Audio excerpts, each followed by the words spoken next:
Welcome back into the Lions247 Podcast. I am Tyler Donohue. We are here to set the stage for Penn State's regular season finale. It's a matchup against Michigan State this Saturday, 4 p.m. back in Beaver Stadium.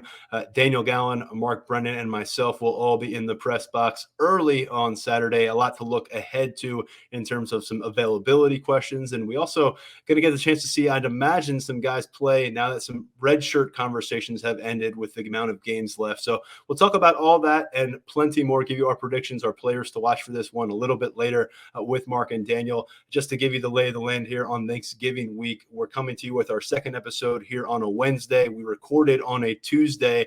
So all of our practice coverage, which takes place weekly on a Wednesday basis, you can get all of that at Lions247.com between now and game day. Who was out at practice? What were they doing? What did we observe? Those notes will be over at Lions247.com, along with recruiting notes on what's shaping up to be another interesting day for some prospects getting back to campus as well. But as always, in our look ahead to the next matchup, our conversation begins with some opposing perspective. And to do that, we've had him on at least 2 or 3 seasons in a row now at this point, and we're going to have him in the press box with us visiting Beaver Stadium this Saturday. Stephen Brooks, who covers the Michigan State Spartans for 24/7 Sports. Stephen, good to have you back.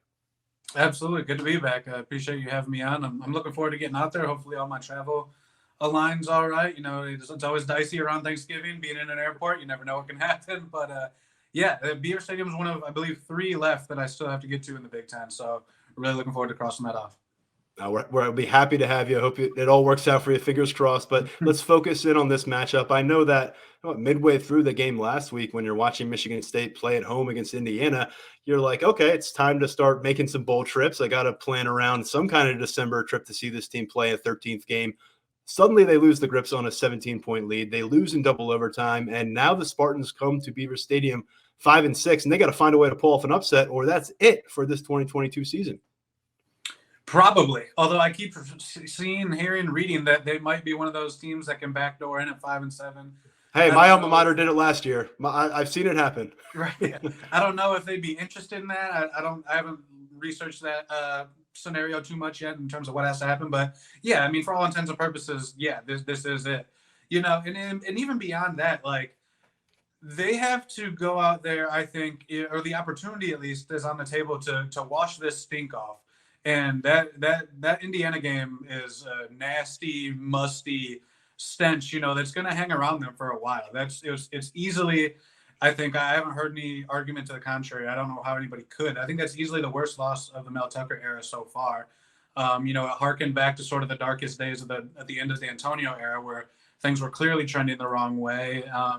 So yeah, you don't want to wear that smell, that stink, that filth, like I said, for 6, 7, 8 months coming up here until you play, you know, until you get into training camp and whatnot, and can try to change the vibe a little bit, you know. So you beat Penn State, that'll be obviously an up note, and then you got a bowl game, and you can make a memory there, son. But for right now, if they don't win this game, that Indiana collapse is going to sort of be, you know, if you distill this whole season down to one image, one sentence, you know, a tweet's worth of information or whatever, it's going to be that Indiana game, because there's been a lot that people have been unhappy with, but that was by far, you know, the lowest low point for sure. So that's really, to me, what this is all about. I think they got to just remove that bad feeling from everybody's mouth, players, coaches, but fans and the community as well. Because again, I think that if they don't beat Penn State, that's going to be the lasting image of this 2022 season. Last Saturday, our listeners were focused on what was happening in Piscataway, Penn State piling up the points at Rutgers. You know, no offense to beautiful Big Ten East football, but eyes may have been elsewhere when people were watching on TV. Talk us through what exactly kind of calamity played out in East Lansing, because the way you're describing it here as we get toward the end of year 3 with Mel Tucker, I think we got to peel back some layers here. Yeah. I mean, so they go up.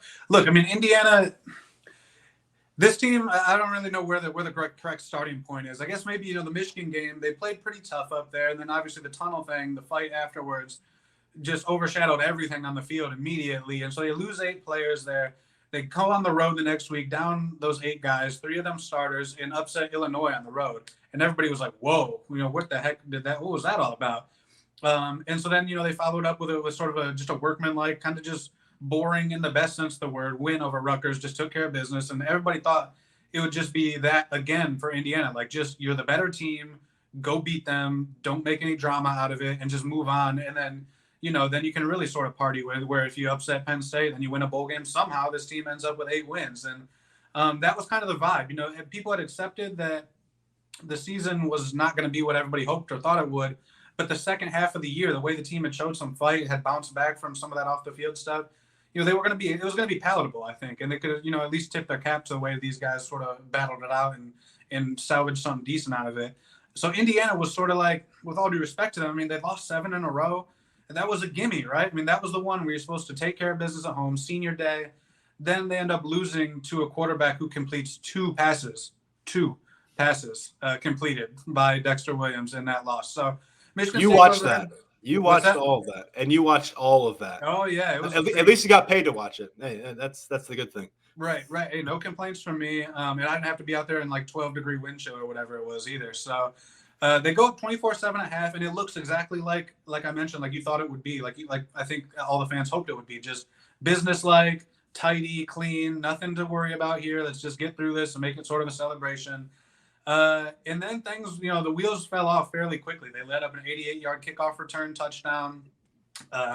They had some trouble containing the quarterback run. Like I said, the guy completed 2 passes. He wasn't doing much through the air, but the Dexter Williams, their quarterback, was just jigging and juking around, and making some plays with his feet. He was hard to stop. The run game as a whole, their backs broke off a few ones. I think they let their guard down a little bit in the second half, but mostly it was mistakes. They let up a big kick return early in the game before they give up the 88-yard return for the touchdown. And then it started to get just really dicey. They had an opportunity to tie it at the end of regulation, despite everything that went on and giving up the 24-7 lead with a chip shot field goal, and they blew it. They missed the easy kick right there on the goal line that would have won the game for them. The play before that, they had a run called. They're on the left hash. They had a run called to the center of the field. The running back cut it left, so they stayed on the left hash, and he didn't get anything out of it. So made it a little more difficult on the kicker. There was some time management stuff by the staff at the end of regulation that was questionable, to say the least. And that's not the first time that's happened. So that's a recurring thing that people were really frustrated about. It's like, what are you guys doing with the timeouts? What are we doing in the final minute? Are you trying to score a touchdown? Are you playing for field goal position? What's going on here? Are you playing for the last, for the clock to hit 0 when you kick it? What's going on? So there's been a few instances like that cropped up again.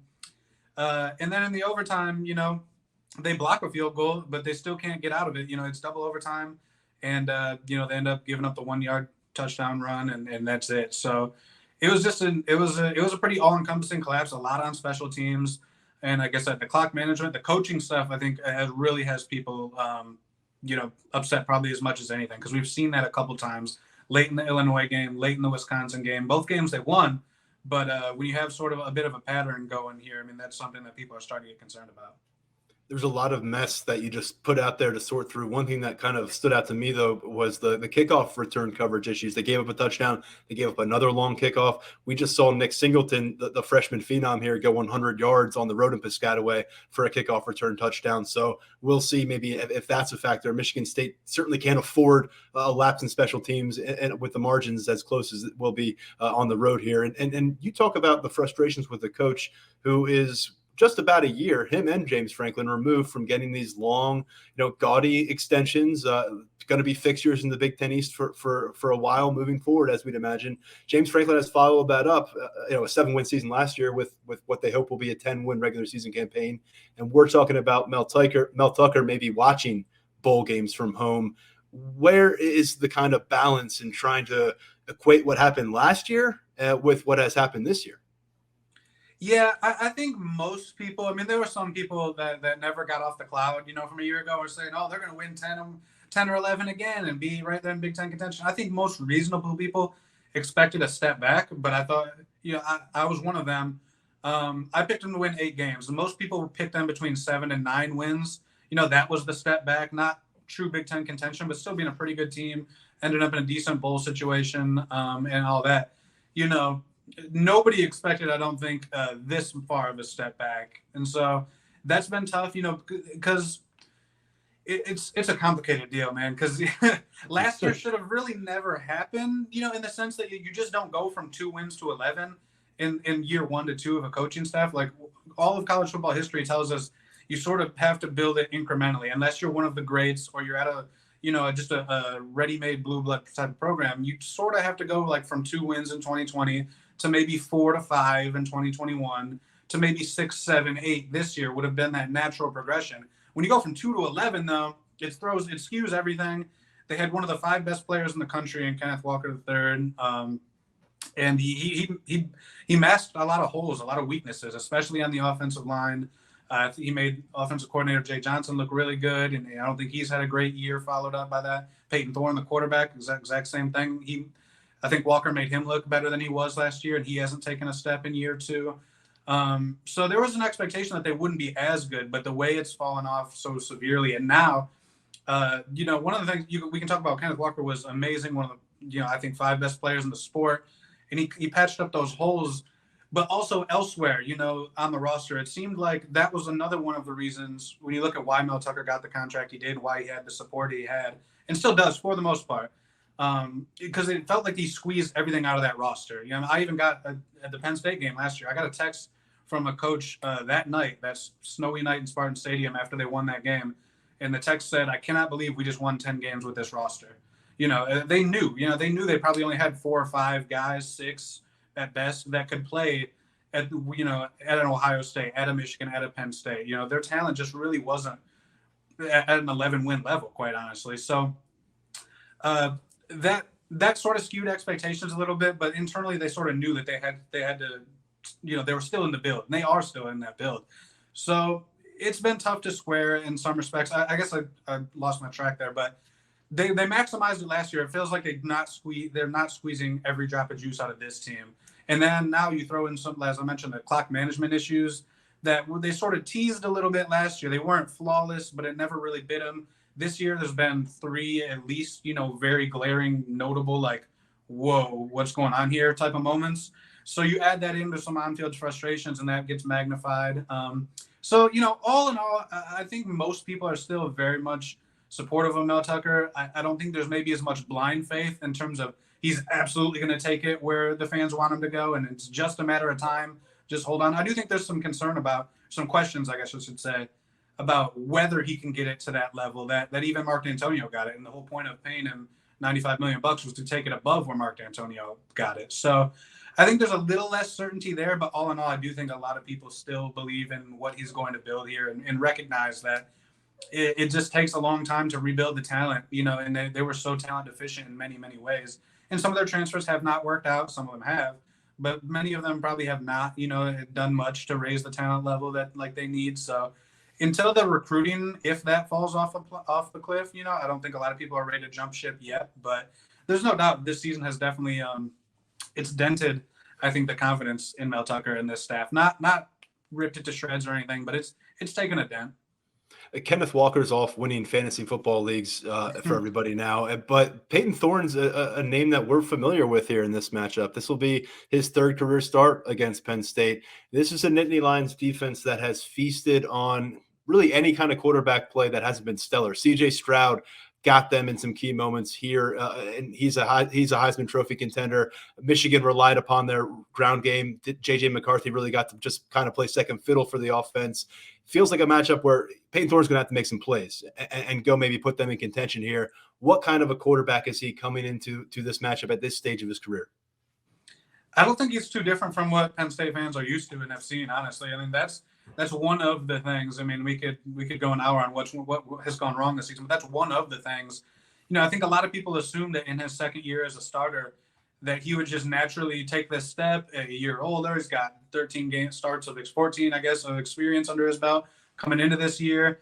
And it just hasn't happened, and as I said, it does make you look back and wonder, like, how much of his year last year was tied directly to Kenneth Walker? Because in the moment you knew that they were incredibly balanced running and throwing. They were very effective doing both, and they ran a bunch of flea flickers, which almost became like a punchline, and that was obviously tied to Kenneth Walker a lot. But so much of his production too was play action, and when you have number 9 back there, he's going to scare people, and play action is going to work. That you have to respect that. And now, I think a lot of people hope that he could be a quarterback that you could give him the ball and say, "Here, son, go win us this game." And he just has not turned into that guy this year. He's still been a sort of an adequate point guard in the sense of just dishing to these weapons that he has. And he does have some really good weapons at tight end and receiver, I think. His pass catchers might be they can stack up against anybody in the league outside of Ohio State, I think. But it hasn't all come together a little bit because of him. He hasn't been as accurate as he was a year ago. He's been way more careless with the ball this year. And that's weird to see because that's kind of what won him the job initially, was being risk averse, always making the smart play, don't gamble with the ball. He's done a lot more of all of that this year. He's made bad decisions. He's gambled and lost. I think he's maybe tried to take that step to be that guy where he can put the offense on his shoulders, but it just hasn't worked out. The offensive line in front of him is a major reason for a lot of things, that haven't gone well offensively. Although they do pass block pretty well, they protect him pretty well. He doesn't get hit a lot. But they don't, until recently, they've somehow found this late season sort of resurgence. They put together a couple nice games in a row. But for the majority of the season, they couldn't really run the ball on anybody at the Power 5 level. And when you can't do that, your play action is broken. It's hard to call plays. It's hard to play quarterback. It's hard to do anything offensively. Like, even if you just don't have the lowest sort of baseline of what you can get out of your run game, if you can't even go in a game and say, hey, I know we're going to get at least 50 yards here. There was a point in the season where you couldn't say that about Michigan State, and they did finish well below. They put up barely 50 across 2 games, in the middle of their losing streak. So there's a lot there. Yeah, Peyton Thorne, though, he's still pretty much the same guy you guys have seen. Can make some big throws. The thing with him is he's all over the map this year. At least last year he would have a pretty much a solid game start to finish, or if he was bad, he'd correct some stuff. Here it's like he'll have 2 good series, and then he's off for the next quarter, and then he'll bounce, and then they'll start the second half and go 3 and out, but then he'll be great for the last 25 minutes. He's very inconsistent this year. But as I said, he does have some great weapons on the outside that can make life easy for him. I don't think he's been able to connect with them nearly as much as they need to be. And I thought when you lost Kenneth Walker, this needed to transition to not, Mike Leach air raid, but it needed to be more of a pass first approach. And they've been very hesitant to do that. Thorne, 6 touchdowns, 2 interceptions against Penn State, 5 of those passing, 1 rushing. Last year, 19 of 30 for 268 yards, 2 touchdowns, 1 interception. He added a rushing touchdown in a 30-27 victory in East Lansing. So we've got that out of the way. The one thing I want to ask you about, you mentioned that receiver group, and perhaps it is unfortunately for the Spartans, a very underutilized asset of this roster. But when you talk about game wreckers, momentum shifters, because Michigan State's going to need those kind of plays, it feels like, in this matchup. Both sides of the ball, can you go through some names that have that ability to kind of spin this one in the Spartans' favor at any given moment if the opportunity presents itself? Definitely. I love their skill players, and that's why I thought if things were going to break right this year, it was probably because the passing game was going to take the torch and sort of be the flag bearer on offense. It just hasn't happened. Again, a lot of it you can trace back to the offensive line and their struggles. But on the perimeter, Jaden Reed, number 1, folks know him. 6 foot, 180, but just I always say he's way better at jump balls than he should be. At barely 6 foot, at barely 180. I mean, Penn State fans know he can go up and elevate with the best of them. He's very, very good at contested catches. He's a childhood friend of Peyton Thorne, so they have a connection that goes well beyond the field for years and years and years. They sort of have that intuitiveness, with one another. And he's not afraid to, last year, that's the one place he would gamble was on throws to Jaden Reed because of that connection, because of just those very, very minute nuance, in the weeds sort of things that they knew about each other, that they could capitalize on. So Jaden Reed's still here. He's still that guy. He'll still go up top on you, even though he's not that big, and catch one on your head. He's still a very good punt returner. He's had 2 punts returned for touchdowns this year. Both of them ended up getting called back by penalty, but still very dangerous there. And then, I've always thought of him as a very, very, very poor man's Antonio Brown, just in terms of his game and his build, because he can catch the underneath stuff and wiggle around and break some tackles in the open field and get loose on you. So he's always one to worry about. Keon Coleman is the new name that folks might not be as familiar with, number 0. Incredible jaw-dropping athlete. I mean, just raw physical ability off the charts. 6'4", 215. The guy had a dozen basketball offers, legitimate D1 basketball offers coming out of high school. Google him, YouTube him. I mean, you can see him doing, 360 between the legs dunks in games, triple doubles fairly regularly in high school, and played on Michigan State's basketball team last year and actually got into a few games, not, outside of the final minute, not just mop-up duty. So the guy's a crazy athlete. And he plays like it. He goes up and catches these jump balls. He goes up and boxes dudes out in midair. He's a really big looking kid. I mean, he looks the part of a future pro. And that's kind of the waiting game around here is like, how much is he going to develop in college? How much can he sharpen his skills?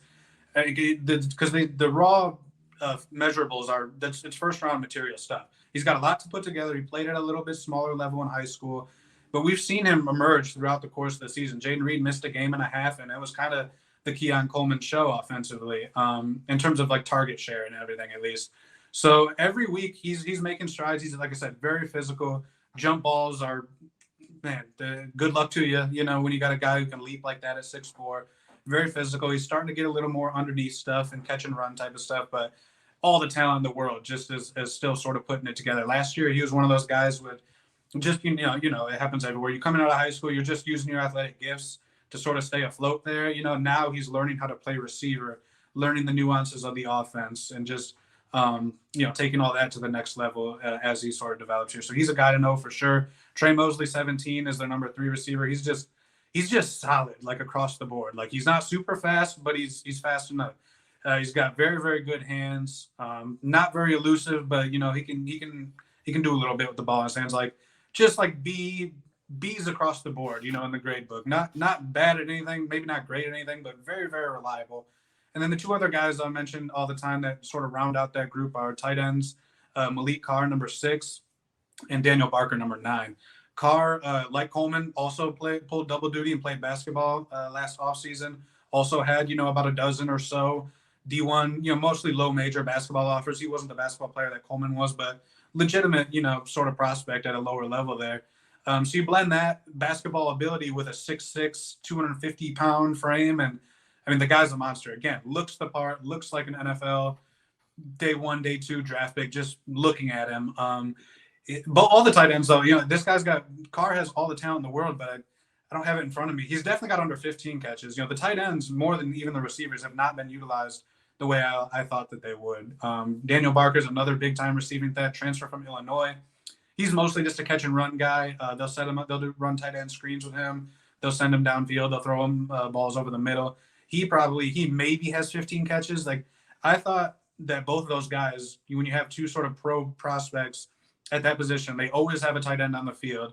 I thought there'd be creative ways they could deploy them both at the same time, and they'd be these matchup nightmares. I thought they really haven't been. Every time, especially Malik Carr, number 6, when he catches the ball, like, something good happens. He moves the chains. He breaks a tackle in the open field. It's a 20-yard gain up the middle. It's a catch and run. Almost every time he touches the ball, something happens. So I'm surprised that they haven't thrown more their way. And Jay Johnson, their offensive coordinator, has always said the tight end's the MVP of my scheme. Well, you got 2 guys who look like pros this year, and you hardly throw to them. So that's been an underutilized part. But when they show up in a really big way. All right. Well, we got about a minute left here. I'm curious where you stand. I know it's early in the week with the holiday, us recording here on a Tuesday, but where are you leaning for this matchup, and kind of what's your outlook overall for Penn State versus Michigan State? I'm leaning towards Penn State winning pretty comfortably. I mean, there's no logical reason, right? But that's the one thing that gives me hesitation is Michigan State has sort of bucked logic all year. I mean, there's no reason they should have went down 8 suspended players, 3 of them starters, in a wind tunnel, 30-mile-an-hour gusts, down there in Illinois, and beat them, and one, led most of that game. There's no reason for that. There's no reason they should have melted down against Indiana. So playing against logic, maybe they go in there and win somehow, and it just doesn't make any sense at all. But, I can't predict that. So logically, yeah, Penn State should be comfortably in front here. I mean, Michigan State, they're so light defensively. They haven't tackled in practice for the past 3 weeks. That doesn't bode well for trying to contain that running game of Penn State. The environment, I'm sure is going to be electric. And, for a team that I just don't know exactly where their heads are after that Indiana meltdown. I know they want to get to a bowl game, but if they get down 14-0 in the first quarter, are they really going to, fight that out in potential cold weather, hostile environment, or are they just going to pack it in and want to go home? So everything on paper, all the logic, all the numbers, analytics, whatever you want to pull, everything should say Penn State's going to win this game, probably, by double digits. To predict Michigan State would be illogical, but they've also, like I said, they've bucked logic quite a few times this year. So it wouldn't be the biggest stunner in the world to me. But I can't give you a real idea of why Michigan State's going to go in there and pull that off. All right, Stephen Brooks covers the Michigan State Spartans for 24/7 Sports. Kind enough to join us here on a game week to give us a heavy dose of what to expect from this team that comes into hobbling a little bit to Beaver Stadium on Saturday. Stephen, thanks for the lowdown. Appreciate it. Absolutely. Thanks for having me on. See you guys again next year. All right, let's continue our conversation and our look ahead towards this Penn State matchup in Beaver Stadium on Saturday evening with my colleagues from Lions247, Mark Brennan and Daniel Gallen. Each and every week, we break things down for pregame. We're with you a little bit early in the week. This time, we're recording before that Wednesday look at practice. We'll have notes up on the site at Lions247.com come Wednesday evening, photos and our thoughts coming out of that availability. But with the holiday schedule, we wanted to get this episode up before everyone was traveling. We'll be back with another episode in the post-game setting on Saturday. But fellas, we've covered a lot of James Franklin press conferences collectively, some of us more than others. I can't recall a point specifically in the season where it was as relaxed of a 50-minute Q&A with the head coach, Mark Brennan, as we got on Tuesday. Yeah, I think Neil Riddell of the Altoona Mirror had it said it best. It's like, will you always be this comfortable would you be this comfortable if it wasn't a 55-10 win? But no, I'm just joking. I mean, I thought it was cool. I mean, James Franklin was having a lot of fun with his asking people, what they prefer for Thanksgiving, food-wise, which started a few years ago, actually, with Neil. It was the old turkey ham thing. And he went in, I don't know if did you get the sense that he went in thinking he was going to ask like every single person and get it going in that fashion? But he did, and it ended up being pretty funny. But he was definitely loose. But by the same token, I mean, he gave major injury updates. So you have on one side, it's kind of lighthearted. On the other side, he's giving a significant update on Parker Washington being lost for the year, and the possibility of Olu Fashanu and Joey Porter Jr. both coming back. So there was levity to it, but there was also a lot of meat in that press conference too. That was a good session.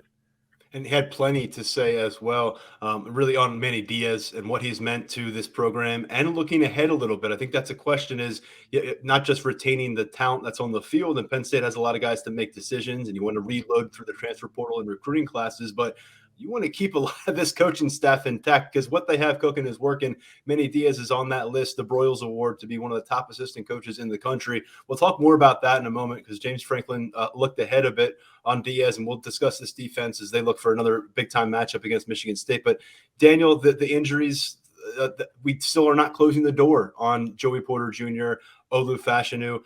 Both of those guys have missed the last couple games. In Fashanu's case, he hasn't played since October. And in each of these pieces, you're talking about NFL draft prospects who a lot of people are projecting as first-round talent. Now, neither of these guys have come out and said they're ready to move on or that if they don't play again with Penn State this season, they're not going to play with Penn State again. But there's plenty of people who are projecting it that way. And for James Franklin to continue saying he's not doing it on his own, he's having conversations with players and parents for him to say, hey, the door is open. You could see Olu back. You could see Porter back. And he actually referenced this week, not just talking big picture with the bowl, which brings up a whole different topic of conversation. Definitely. I thought it was an interesting kind of line of communication. I think that reading between the lines after the Rutgers game last week, we kind of knew the Parker Washington news was coming, the way that James Franklin framed it in terms of needing to talk to Parker, needing to talk to the family, needing to get some things in order. I think that, get in kind of the James Franklin language, you can kind of translate that to what we ended up hearing today. But I mean, the possibility of Fashanu and Porter coming back again this year, whether it's this Saturday against Michigan State, whether it's in late December or early January for a bowl game, is just really interesting when you consider, what is around, kind of surrounding this with the conversation about the draft, conversation about the opt-outs, how all of these different pieces kind of fit into those guys' future. Because I think after last season, the number of opt-outs that there were and kind of the timing of them and the different positions that they came at, I'm curious if Penn State is going to be a little bit more proactive this year in kind of pinning some of these things down earlier in the month. But yeah, I mean, there's one regular season game left, and I don't think that given the timeline that a lot of people were expecting to see either of these players again, especially Porter with kind of that timeline for the appendix. But we'll see. I mean, it's definitely a different layer. As we've said before, it's another reason to get those binoculars out and keep an eye on pregame warmups at Beaver Stadium on Saturday. And perhaps it speaks to the energy, electricity that people are describing in the Lash building right now about what's happened here in November, about the way the team has responded to a tough stretch of Big Ten play, and about what they may be building toward.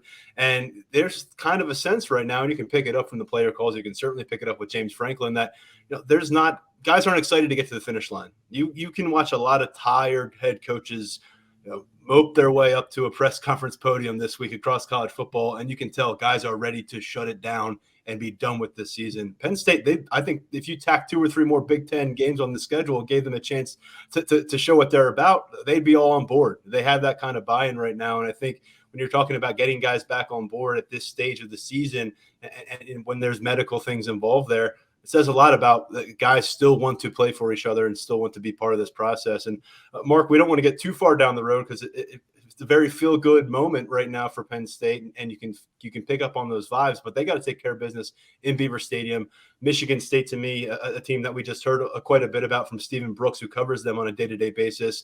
They are ripe for the picking if it doesn't go well for them early. I mentioned this about Rutgers last week, that Rutgers was probably going to have a punch or two to land on Penn State, but I didn't feel like they were poised to be able to respond if Penn State got it going. They had their moment a couple weeks ago at Michigan. Felt like Michigan State, because of what happened last week, blowing the lead against a bad Indiana team, coming into this matchup now, maybe they got the carrot at the end of the stick going to a bowl game, but how much do they want to compete for each other right now? How much do they want to buy in and play and extend their season for each other? Because right now could easily be a lot of finger pointing going on in East Lansing. I don't want to pretend to know what's going on, but we're talking about everybody's skipping around town here.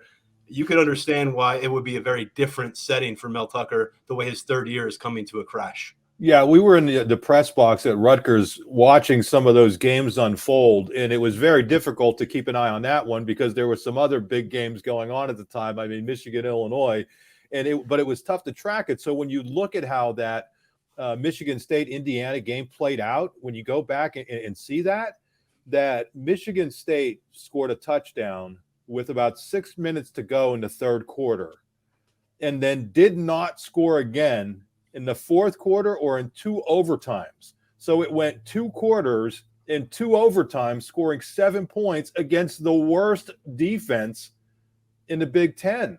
What is that telling you? Yeah, I mean, that's telling you that guys have basically mailed it in. And I know they're banged up. I know Mel Tucker's talked about that, but everybody's banged up. I mean, Penn State has been without 2 potential first-round draft picks, and Parker Washington, who is in that kind of next tier behind those 2 guys of guys who have the opportunity, if they declare, to be drafted. So, I mean, I looked at that and I was like, wow. It's one thing for Indiana. Indiana is a team that could get things going offensively, but to do it basically running a wildcat offense, I mean, when I took a closer look at that game, I have to do my predictions. I always say this when we film our Nitwits TV show on Sunday, and it's very difficult to do because you're traveling, but we do it and it's fun and people enjoy it. But I always kind of stick with it. And I made my prediction and I was thinking, geez, I wonder, did I pick this too wide? And I know we have a prediction segment coming up. But then I looked at the way that game unfolded and it's like, wow, that looked a lot like, that looked a lot like maybe Penn State, what it was doing last year, how these kind of situations have really changed over the last year. And I think you're exactly right. You feel the energy with Penn State. I'll go back to what Sean Clifford after the Rutgers game said a couple things. I talked about one of them with the running backs earlier in the week, but he was getting wistful. I mean, he was getting, you can see that it was really setting into him that his career is winding down, and he doesn't, he obviously, I think if he had a chance, he'd come back and play a 7th year, but you could see that was starting to set in. So Penn State's really been good in these games. You guys haven't seen as many of them because the schedule switched for a few years ago. But these Michigan State games at the end of seasons, Penn State has typically played very well, especially when it's had something to play for. And I think you're looking at 2 kind of ships passing in the night here. That's how it felt a couple of years ago. Mel Tucker was in his first year. I don't think they managed to play more than 6 games or so in 2020 because of what happened in East Lansing. But they were in a situation where they were spiraling. They were not finishing strong, and Penn State was riding that momentum. And they blew out the Spartans in that matchup a couple of Decembers ago here. Last year, of course, snowy day, East Lansing. They put the finishing touches on a 10-win regular season. And you're wondering, well, what's the staying power going to look like for Michigan State? Because we've seen James Franklin fight that battle, getting to the top of the Big Ten East or getting near the top of the Big Ten East and then trying to go there annually. I mean, you can't say anything else, but it's been a supreme disappointment in that regard, Daniel. And at the same time, you've got to be cautious here with Penn State because, look, you're riding this wave, but you're going to go up against a squad that I'd imagine you're going to get at least one half of impassioned play. Beyond that, I'm not so sure. I mean, it's still a talented program, even with the guys that are suspended and are suspended or injured, that they're missing. I think there's still a lot of players that you look at the roster and you really like them. I mean, I'm a big Jaden Reed fan, the wide receiver and kick returner number 1. Keon Coleman, another wide receiver, has had a really good year. And last year, even though they were riding Kenneth Walker, I still liked what Peyton Thorne could do. So there is talent that's there. This is a program that has had a lot of turnover based on how they've used the transfer portal early in Mel Tucker's tenure. But it's still a rivalry game. It's a program that has the talent, and I like to think that Mel Tucker is a good motivator. It seemed like that was kind of last year, that it was really personality driven. He was able to get those guys ready for games, have them up for things, but it does seem like there's such a big gulf between what they could be and what the injuries and absences and whatnot have created.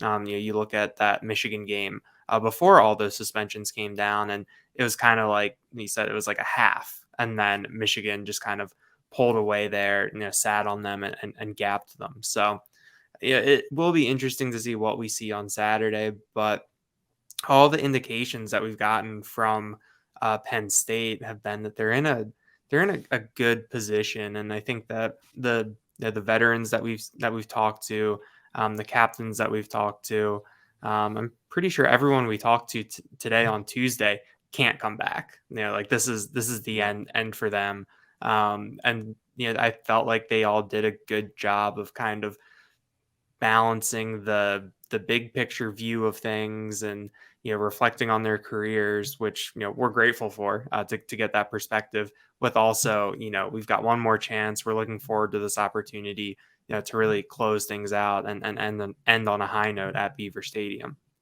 Yeah, Sean Clifford specifically took a couple minutes at the start of his availability with us on Tuesday just to deliver a statement, kind of expressing some gratitude for his relationship with the media. When you're a starting quarterback for this long at a program that's in this kind of a spotlight, it's an interesting dynamic. You've heard this podcast, the conversations that have occurred about number 14, but I think Rich Scarcella, who's covered this beat as long as anybody else, said on the call with Sean, we always respected the way, win, lose, draw, he showed up at the podium on the road.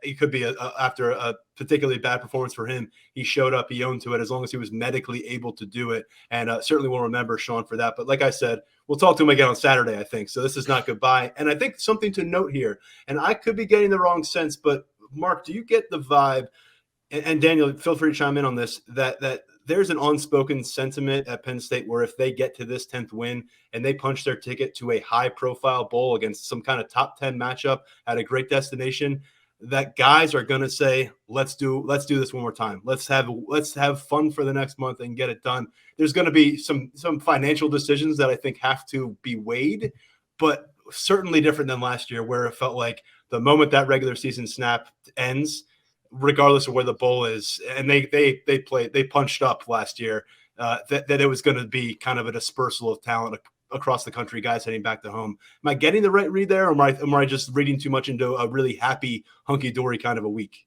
No, I mean, why else would Joey Porter Jr. and Olu Fashanu even be considering coming back? I mean, would they really come back for one game? You know what I mean? For the Michigan State game, which is, I don't want to say it's meaningless, but in terms of their pro careers, it's meaningless.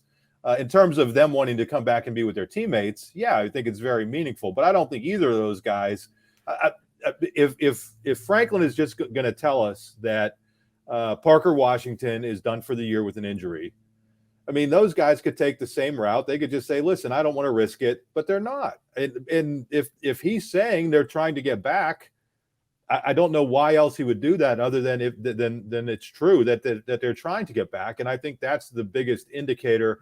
I also think I'm fairly certain, and I don't know for 100% sure, but I think some of the NIL deals that are involved here, guys have agreed to play in bowl games. And I think you're going to end up seeing that. I don't know if they'll admit that, but I think that may come into play with it as well.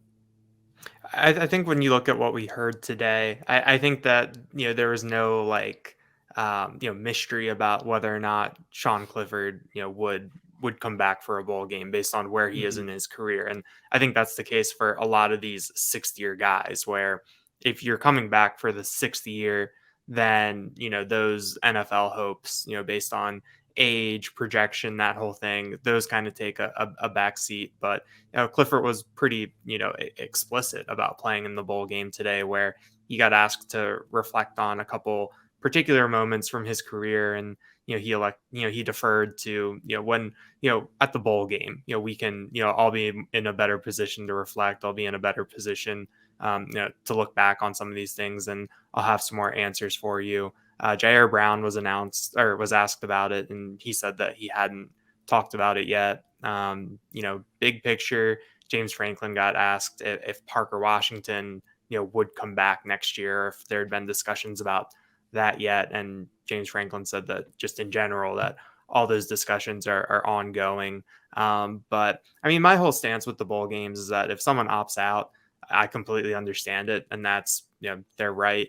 If someone decides that they want to play in a bowl game, that's cool too. Selfishly, some of these guys, it's great to get to watch them play another game, especially when it could be against some pretty high level competition in a cool environment. That's just kind of how I look at it. But it will be interesting to see what kind of decisions are made. And, personally, I think that the type of bowl shouldn't necessarily sway whether or not someone plays in the bowl game. But for these guys on the team, when they're in there, and this is what they've been working towards on the inside, I am curious to see if, making a New Year's Six bowl is something that gets more guys to say, yeah, I'm in. And I also think that speaks to what Tyler was saying earlier about how this team has not packed it in, that the energy has stayed up, that there's really been some momentum to closing this year. And I think that that's really commendable. I think that James Franklin made a comment about the leadership being really good this year. And I think that that's something that could keep these types of things together. Yeah, I wanted to actually quickly reference something that James Franklin said about that leadership. He said, quote, "It is as good as it's been in a while." He said, quote, "They've kind of led the charge when it comes to keeping their locker room accountable." He said, quote, "We're in a really good place. Positivity spreads, and so can negativity. You've got to work toward that positivity." And this is a guy that I think has fought those battles in the locker room within his program, probably, where he sees that, tug of war between the team trending downhill and the team going up in a positive direction. So nice to see where they're at right now. When you look around collectively, do we have lawn work getting done outside of someone's house? Because I am definitely hearing it. I have no idea what you're talking about. Yes, it's me. I'm guilty. It must be the snowblower. I don't know what they're cutting out there. There's some pre-winter cleanup going on. I apologize, but there's nothing I can do about it. So just go about your business, people. There's nothing to hear here. Hey, well, I'm happy for you that you're not doing it yourself. And yeah, and he's like literally right outside the window here, like as close as you could possibly be. But it is what it is. So we carry on and just enjoy the soothed sound of a lawnmower and leaf blowers and all those things. It's the ambiance of late November in Happy Valley. Yeah, I have no idea what you're talking about. I don't hear a thing. It's well, before we get to the guys who are going to be involved in this game, let's talk about the factor that is now Parker Washington's absence. He was leading the team with 46 catches on the season, leading the team with 611 receiving yards. He had 2 scores on the year, 80 yards shy of 2,000 receiving yards is Parker Washington in his Penn State career. That's on 146 catches. He has 12 touchdowns. That's topped with 6 scores as a freshman. We certainly didn't see him take that major ascension to being the number one sustained game in, game out. He had a big moment against Ohio State, and he already laid it out. The guy's caught a lot of passes at the college level. He's been doing it for 3 years now. He's got a decision to make. Certainly his unavailability here won't help that cause. Don't know what it's going to mean for his ability to prepare in the offseason if he were to look toward the NFL. But focusing for right now with Penn State should mean a lot more opportunity for some of the younger guys that we're still trying to get our heads around. Harrison Wallace comes to mind, guys. He had another big gain last week. He's got 3 catches of 25-plus yards on the season. And right now, he's at close to 14 yards per catch, which leads all Penn State receivers. There's some other guys out there right now, but he's someone I think can seize a moment. Yeah, I also think they're I'm sorry, Daniel, but I think they're lucky. They're very fortunate, in my view, that you have a Mitchell Tinsley who they're able to move into that slot position pretty seamlessly. I thought. I mean, he didn't have the big explosive play that I thought he might have in that game against Rutgers, but I think having that piece that you could allow some other guys to do things on the outside is big. How much more of an opportunity is this for Amari Evans and Keandre Lambert-Smith? I think we've been waiting for him to really break out. Here we are at the end of the year. He's flashed a few times, but the opportunities are there now for some of these younger receivers.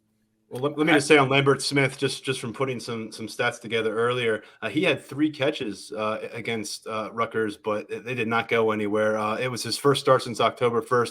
3 catches, 9 yards, and he now has, on 5 catches during this 3-game win streak, only 20 total receiving yards. So when the opportunities have come for him, it hasn't been the kind of momentum-shifting playmakers that we've seen. And he's starting to run out of real estate in year number 3 to make that kind of a move. Definitely. I think that Keandre Lambert-Smith was someone that Taylor Stubblefield talked about the trajectory. He always used Jahan Dotson as kind of the example of it, where year 1, Dotson was this, year 2, it was this leap, year 3, it was this sort of progression. And I think that we saw Parker Washington take those steps forward. And, I think that Stubblefield had hopes for Keandre Lambert-Smith to do something similar. Because his numbers from year 1 to year 2 went up, then the idea is that they go up in year 3. At the same time, improvement projection isn't always linear. Development isn't linear.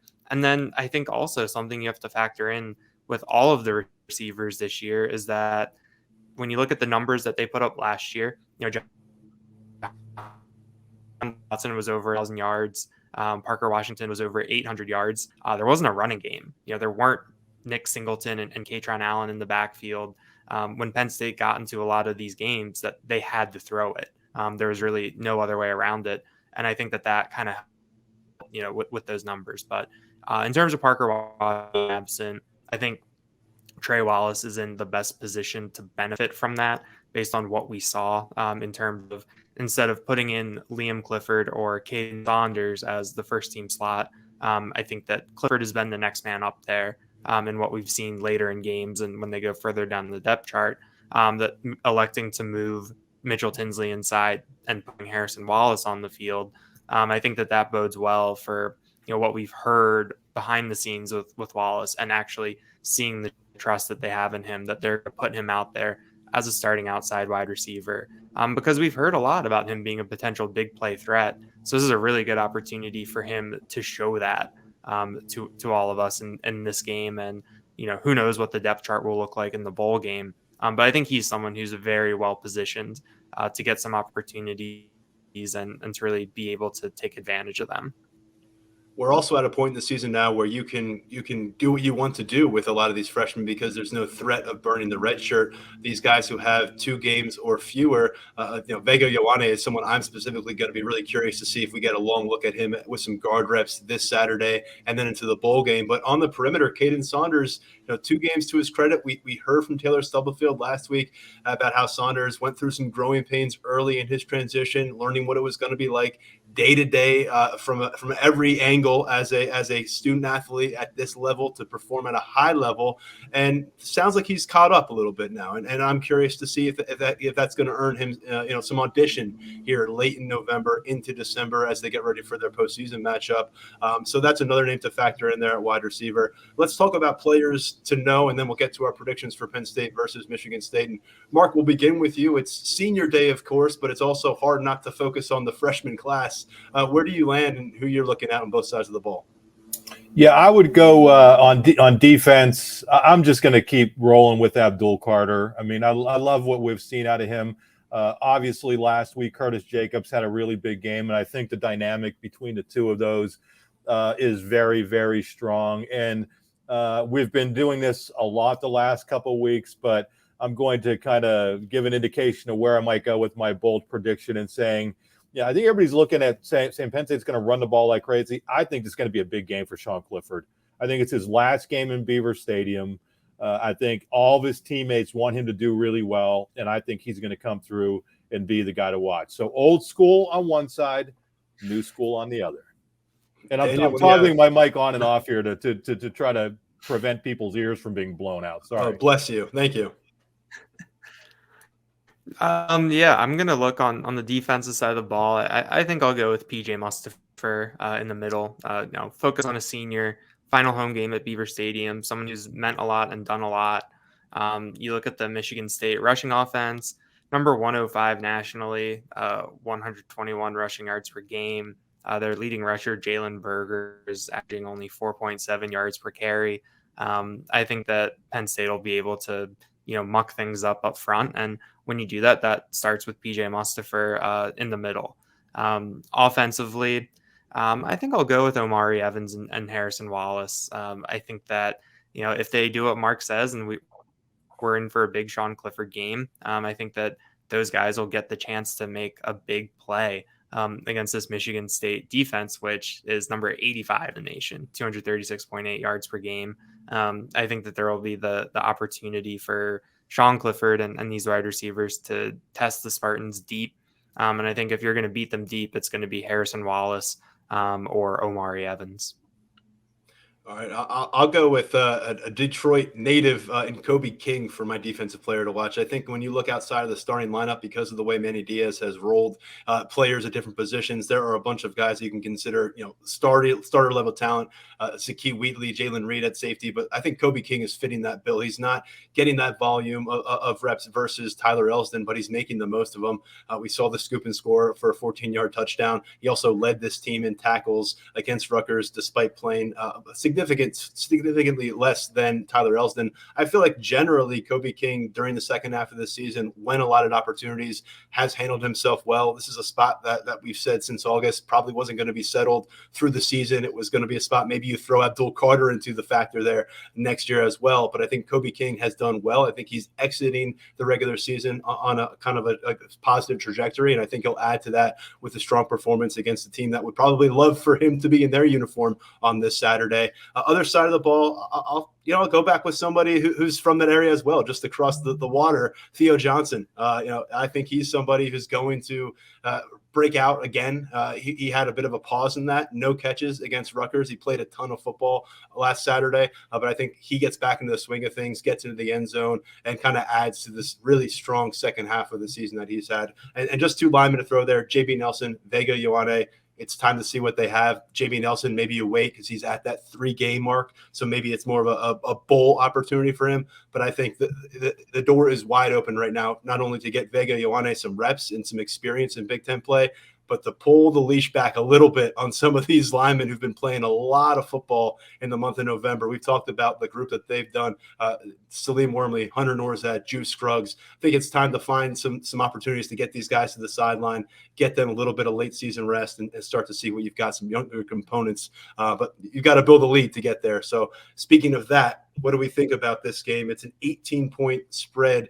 Last I checked at Caesar Sportsbook, which is a big margin. That's Penn State's highest margin, second highest margin, coming off of a 19.5-point spread, I think it was last week at Rutgers. So, Mark, this is typically a matchup that is hanging in the balance a lot of times in the James Franklin era. But right now you see the reversal of fortunes for these two programs, and you kind of buy into that betting line, I think. Yeah, a little history lesson. I could bring it up here. 2016, Penn State 45-12, 2008, 49-18, 2004, 37-13, 2002, 61-7, 98, 51-28, 94, 59-31. There have been some big-time blowouts in this game. These are all LGT land-grant trophy games in Beaver Stadium to close the year.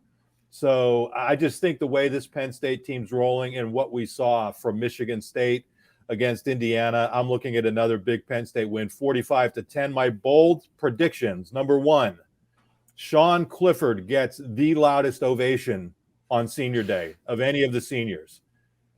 Bold prediction number two, Sean Clifford matches his career high with 4 passing touchdowns. Could get to 5 if it's a close game, but I don't think it's going to be a close game. And then I'll have one more bold prediction. The offensive linemen are going to be just fine after they hoist the gigantic land-grant trophy. They've been working really hard in the weight room with Chuck Losey, and they need that strength. And it's going to show up. It shows up at the NFL Combine. It's going to show up after the game when they're able to easily hoist the 800-pound land-grant trophy. Did you give us a score there? 45-10. Okay, so I heard a lot of scores, and they were all in favor of Penn State, so I knew I thought one of them. All right, Daniel, good luck. Pick one of them. Take one of them. I don't care. Yeah, I'm going a similar route with Mark. I think that the way that Penn State is playing, where they are versus how Michigan State has been playing, where Michigan State is as a program right now, I'm going Penn State 49, Michigan State 20. I think that Penn State shouldn't have a problem moving the ball. But I think Michigan State will be able to at least move the ball a tiny bit. I mean, I talked about my thoughts on the quarterback play that Penn State has seen recently, and I think Peyton Thorne is a little bit better, or should play a little bit better than what we've seen. But going off how Michigan State played against Indiana last week, that feeds into my bold prediction a little bit. I think I'm going to say both Kaytron Allen and Nick Singleton go over 100 yards for Penn State. I do think we're going to see some big plays from Sean Clifford, but I think the bread and butter is going to be just pounding the ball inside, letting Allen and Singleton work. They each have 2 100-yard. No, I think Singleton has 3, but they each have a couple 100-yard games this year, but they add to it, and for the first time, they do it in the same game against Michigan State on Saturday. All right. I'm going Penn State big as well, covering that spread that we referenced. 41-17 is my pick for Penn State, getting to that 10-2 record. We focused on this matchup back in August as one that would maybe be a season-defining one and trying to determine the trajectory of this program. Here we are, and it's all available for Penn State. They just got to seize it. I just don't see the Spartans being able to counter many punches, especially as we get beyond intermission, as the weather, as it gets colder, darker, and deeper, and the reality sets in that their season is coming to a close. I just don't know that we're going to see that level of fight from Michigan State to match the momentum that Penn State's bringing into this matchup. And I don't think that's going to dissipate as they get some early success offensively and defensively. Takeaways are going to be the story again. I think they'll win that battle significantly. Yet another week stringing those kind of performances together for Manny Diaz's defense. And I'm with Mark. I think Sean Clifford's going to end on a sharp note in Beaver Stadium. I don't necessarily know it's going to be as gaudy and as explosive as you anticipate, but my bold prediction goes back to his backfield teammates. I think Nick Singleton and Kaytron Allen fittingly finished the regular season tied for the all-time rushing touchdown record. And I'm going to say they both end up with 11. So that's going to give Kaytron 2 on the day, Singleton 1 score on the day, and they can settle this thing in whatever bowl game we get to go cover them. So there you go. 10-2 is the pick for all 3 of us. We had a lot to say about this matchup. Meanwhile, there is a bunch going on about recruiting. We are just on the precipice of things going nuts from Penn State player personnel standpoint, transfer portal action. We've got a lot going on behind the scenes at VIP setup. Tyler Calvaruza's all over the recruiting developments. There's official visits getting locked in for early December. And I'm going to quickly pass the mic to Mark Brennan, who does a great job getting his spiel out there about our Black Friday deal, because we're getting this out early in the week. We might as well make you informed, because I think this is our best offer of the year, and it's right before things are really going to get haywire in terms of who's staying, who's going, and who might be coming to campus next season. Yeah, 75% off a new annual sub. I mean, it's a great deal. I mean, considering the amount of recruiting content that we have out there, what you're able to get on the message boards, VIP content, VIP discussion, all around. So this is the perfect time of year.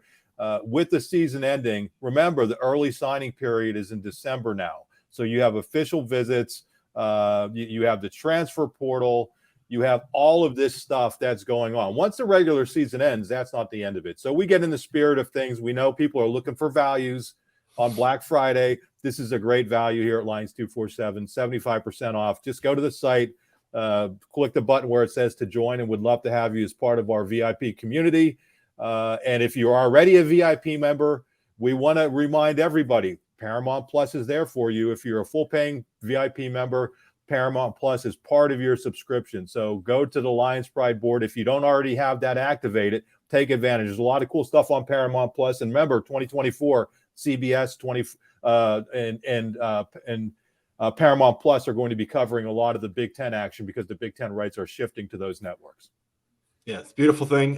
So a lot available for you right now. There's a lot going on. And by the way, we get 8 days of exhaustive, endless speculation about bowl projections, because we won't find out where Penn State's going until after that first Saturday of December, when all the conference championships are sorted out. All right, fellas, see you in the press box. Hope you both enjoy your Thanksgiving. I know Daniel's on the move.